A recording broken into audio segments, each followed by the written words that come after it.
It's your day in tech history, and it's brought to you by our friends over at DJI. Get yourself your own drone by going over to geekazine.com/DJI. Jeffrey Powers here. I welcome you to the Day in Tech History, a full rundown of technology history 7 days a week. Subscribe to the show via iTunes, Stitcher, or download right from dayintechhistory.com. Now let's find out what happened on this day, your day in tech history. July 17th. 1899, the NEC Corporation, otherwise known as Nippon Electric Company Limited, is reorganized as a joint stock company. It became the first Japanese joint venture with a foreign capital, which was provided by Western Electric. 1955, Arco, Idaho becomes the first town in the world to be run entirely on nuclear power during a 1-hour test performed by the Atomic Energy Commission. 1970, Ralph Baer demonstrates the television video game system he invented, the Magnavox. Bill Enders negotiates an exclusive license to manufacture the system and sublicense Sanders Associates related patents. 1975, Apollo 18 and Soyuz 19 successfully dock, and crew member of the two shuttles shake hands in space, making it the first orbital docking of a spacecraft of two nations. 1984, Soyuz T-12 carries 3 cosmonauts to the Salyut 7 space station.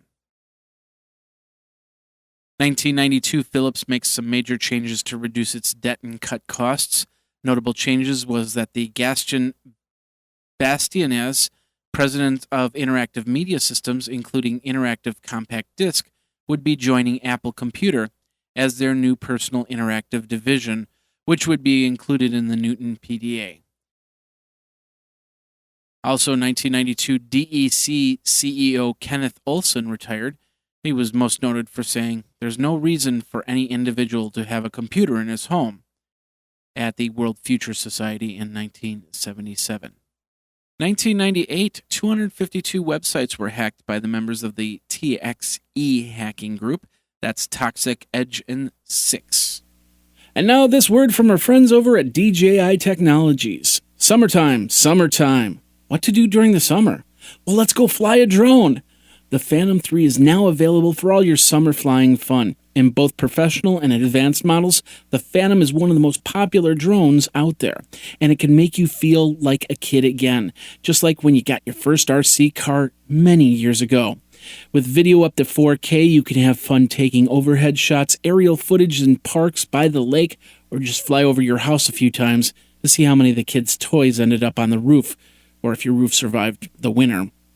I encourage you to go over to geekazine.com/DJI so you can get free shipping on that DJI Phantom, and it supports the Day in Tech History, and I thank you very much for that. Go over there, geekazine.com/DJI, then go out to the park and have some fun. Geeky fun with DJI. Now let's get back into your Day in Tech History. Back in 2000, the Brazilian website for News Center Informatica SC Limited is hacked by Anti-Zankt. 2002, at Macworld Expo, Apple Computer introduces the new iMac computer featuring a 17-inch flat panel display, 800 MHz PowerPC G4 processor, 80 GB hard drive, 256 megabytes of RAM, NVIDIA GeForce 4, and a whole bunch more for $1,999. Apple also introduced the 20-gig iPod and PC-compatible versions of the iPod, which would use Music Match rather than iTunes, but still require FireWire ports. Price of the 5-gigabyte model would be reduced to $299. The 10-gigabyte model would be reduced to $399. And the 20-gigabyte model would be reduced to $499. They would announce the 10-gigabyte and 20-gigabyte models will now feature touch-sensitive scroll wheels rather than moving wheels. 2004, 2 days after Apple's official release, the first photograph of the forthcoming 4th-generation iPod was posted on the internet. 2005, Apple iTunes Music Store sold its 500 millionth song to Amy Greer of Indiana. The song was Mississippi Girl by Faith Hill. And in 2009, Ford launches the EcoBoost engine, combining direct fuel injection and a turbocharger for a 10 to 20% efficiency. Cisco lays off 600 to 700 employees in a restructuring effort. A judge tosses a case where Broadcast.com owner Mark Cuban was cleared of any wrongdoing for dumping the stock for Mama.com, that's MAMMA.com, before that knowledge became public. He found out about it from the CEO of Mama.com and decided to get rid of his stock before it became a lot less worth. Cuban remarked he did not promise to keep that information secret.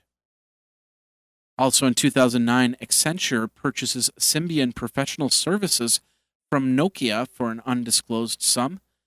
And after original footage was lost, a company by the name of Lowry Digital begins working on restoring the first moonwalk video footage. And that's your Day in Tech History. My name is Jeffrey Powers, www.dayintechhistory.com. All the show notes are over at wikizine.com, Geekazine's wiki. And of course, you can like the Facebook page and follow Twitter at Day in Tech Hist. Until tomorrow, take care. Day in Tech History is copyright 2015, JMP Enterprise and Geekazine.com.